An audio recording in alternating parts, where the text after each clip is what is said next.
Welcome.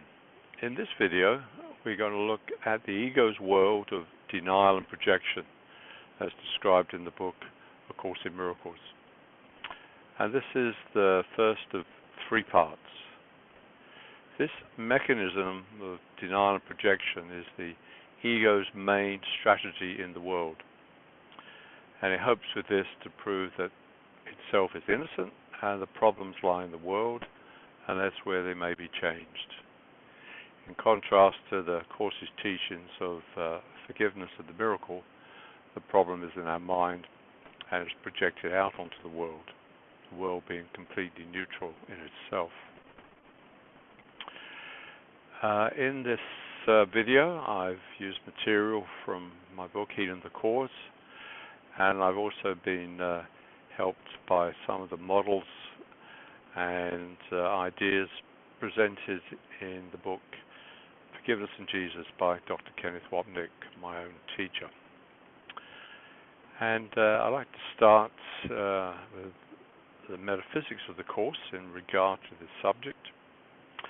This morning we all believed we woke up and the dreams of last night have faded, but have they really? Have we really let the dreams go by? In the Course there is a powerful quote: "There is no life outside of heaven. Where God created life, there life must be. In any state apart from heaven, life is an illusion."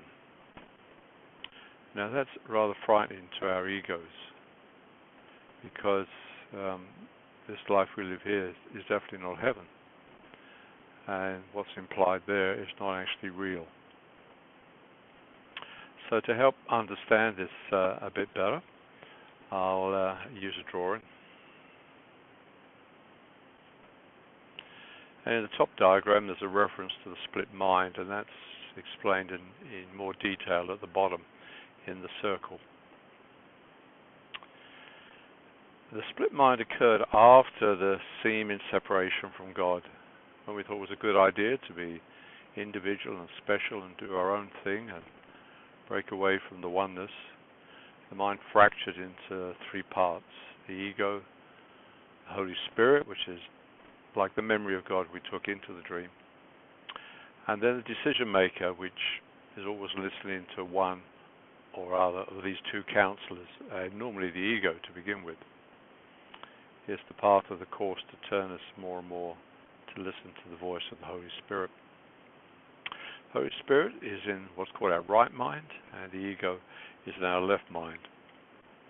Two counselors. The ego's counseling to attack and defend and try and get what you want, and the Holy Spirit is teaching us forgiveness if we let Him, so we can waken up from the dream. The decision maker has chosen to listen to the ego instead of the Holy Spirit. The ego thought that the separation is real, we've done it, and this is believed by the decision maker and is projected out by the lens of the mind as an image of the world. In this analogy, the screen in our diagram is the world. When we fall asleep and dream, the events, the people seem very real to us. Our body may become sick and even die, proving that the body is definitely real and not an illusion. People may seek to harm us, and monsters can appear to frighten us. But when we wake up, our fears are gone, for we realize it was all a dream. In the diagram, the print may be a little small to read. The woman on the left is saying this world is real. And then on the right, she goes to sleep at night and has a dream and appears in that. And once again, she says this world is real. And the Course in Miracles challenges both statements and asks us what really is real. And this is what the path of forgiveness will eventually take us to. When we wake up from our nighttime dreams, our desire to remain separate from God is still with us. Our allegiance to the ego's thought system remains unchanged, and so we create for ourselves a second dream, which is no more real than the first. In this, quote, waking dream, we continue to act as we did in our sleeping dream. We believe that circumstances out there in the world affect us. Certain people and events make us happy and healthy, whilst other people and events can cause us to be unhappy and sick. We seem to be the effect of causes that originate in the world. From this idea comes the deep-rooted sense that we are victimized by events we cannot control. Whilst we believe the cause of unhappiness or pain lies outside our mind in a real world, we shall never know the peace and joy that is the goal of the Course. This illusory world is so convincing that without the help of the Holy Spirit, we would never wake up. If we allow Him to, the Holy Spirit will transform the purpose of this world from one of separation to that in a classroom in which we can learn forgiveness and awaken from the dream into the joyous reality of who we really are. Thus this world can be used for the opposite purpose to that for which it was originally meant, transforming it from a place of despair to one of hope and meaning. This is what the Course has to say. My salvation comes from me. The seeming cost of accepting today's idea is this. It means that nothing outside of yourself can save you. Nothing outside yourself can give you peace. But it also means that nothing outside yourself can hurt you or disturb your peace or upset you in any way. And that was from Lesson 70. The Course is telling us that nothing in the ego's illusory world has the power to affect us unless we decide that it can. It's obvious that most of us do believe we are victims of the world. We tell ourselves that if only circumstances were different, we would be happy. If only we had a better education, or if our parents had been more loving, or if we had not been abused as a child, or if only the weather, government, food, etc. was better, then we would be happy.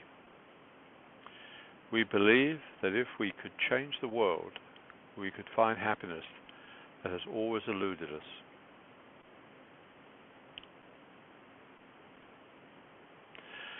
The ego's plan for salvation centers around holding grievances. It maintains that if someone else spoke or acted differently, if some external circumstance or event were changed, you would be saved. Thus, the source of salvation is constantly perceived as outside yourself. Each grievance you hold is a declaration and an assertion in which you believe that says, if this were different, I would be saved. The change of mind necessary for salvation is thus demanded of everyone and everything, except for yourself. That's from Lesson 72 in the workbook. So I'd like to focus now more on denial and what that means. If we are to retain our allegiance to the ego's thought system, we must never question where the real source of our suffering lies, in our separated mind and not in the world. Our ego's thoughts maintain a protective wall against the love of the Holy Spirit. Our constant judgment of ourselves and others maintains this barrier to the illuminating light of God. The diagram that follows came to my late wife Celise in meditation and illustrates the above statement.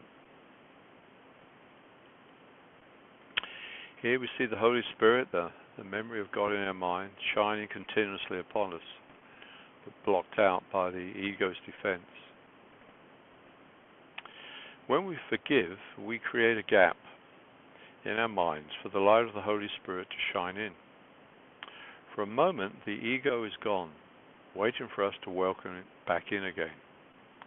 And if we value separation over union, we will. If we are to find peace, we must question the counsel of the ego as to the origin of our physical and psychological suffering. We created the ego's thought system as a direct challenge to God's creation. The ego was born out of a competition and hate, and thus contains these traits within itself. It too wishes to survive, and in turn has no love for its maker, the sleeping Son of God. As the Course says, you do not love what you made, the ego, and what you made does not love you. Being made out of denial of the Father, the ego has no allegiance to its maker. So the child we created, that thought of separation, the ego, is not fond of us, does not have our well-being at heart, and like any creation, wants to live and continue. And that's why it teaches us to deny and project, so we'll hold on to it. The quote was from the text, chapter 4, section 3, paragraph 4. In its desire to be autonomous and take the place of God, the ego uses two powerful mechanisms of denial and projection to keep us believing in it. These ego defense mechanisms keep us, the decision maker, focused on the world and out of our minds. The illusion is so powerful that we easily feel justified in our victimhood. However, the Course cautions us to, quote, beware the temptation to perceive yourself unfairly treated. When we fell asleep in heaven and dreamed we had created this world, we also allowed a veil of forgetfulness to be drawn over our decision. We denied to ourselves that this is what we'd done, because we could not stand the memory of our seeming sin against God and the resulting self-hate and great fear that we felt. And this was unbearable for us, the feelings that arose after the seeming separation, and we had to somehow get rid of them, project them out. This deep unconscious sin against God manifests as feelings of unworthiness, inferiority, or its compensation of superiority, lack of self-worth, self-hate, and self-loathing. The Course uses the word guilt to describe all this. We never seem to feel good enough, no matter how successful we appear in the eyes of the world. We feel we don't deserve good things to happen to us, and need to work very hard before we can allow ourselves a little pleasure. In fact, we believe deep down that we really deserve to be punished for what we've done to God. Guilt deserves punishment is a psychological law of the ego. And this, of course, you find in the Old Testament of the Bible, and why we believe it so easily. This was all shown once to me very graphically during a period of my life when I was listening to the teachings of Krishnamurti. I'd been studying Krishnamurti for perhaps 11 years, and I'd always wanted to meet him and talk to him, as did my friends, but he was closely guarded, understandably. And after my 11th year of visiting him in Brockwood Park in southern England, one day after the talk, I was moving through the eating tent, when I looked to the right, I saw him sitting down, eating his lunch. I was sort of stunned and didn't really think, and I just looked at him, and he looked up a little sternly back at me, but I just thought, what a lovely old man. And didn't think even to approach him, but just kept looking. But then he put his lunch aside and stood up, and a beatific smile came over his face, a look of unconditional love. And he opened up his arms and walked towards me. And I ran off to the other side of the tent. Why? Well, as he approached, my ego is being bathed in such love that he got frightened because it was dissolving. He couldn't stand the presence of that love. And in the Course, there's a line that's like, in the presence of joy and love, the ego dissolves. And obviously, I wanted to hold on to my ego. Well, as you can guess, the rest of the day, I felt pretty bad. I'd missed my opportunity after 11 years. And towards evening, I was walking towards the house where he lived, and he was up on the second floor, his bedroom. I just looked up, and there he was, hanging out the window, same beatific smile, waving at me. I was at a nice, safe ego distance of 100 meters, so I was happy to wave back. Later on, when I reflected on this, especially when I started studying the Course, I realized what a great lesson that was, because I never realized that I was afraid of the real thing, the real love. The special love relationships that we go through are needy, dependent relationships, and we all have to start there. But they're in control, we're bargaining between each other. But when the real love comes along, the ego quakes and will run. And of course, one day we'll need to face that love and let the ego dissolve. So that brings us to the end of the first part, and I hope you'll join me on the next part, where we'll continue with this, but also look at the mechanism of projection as well. So thank you for listening.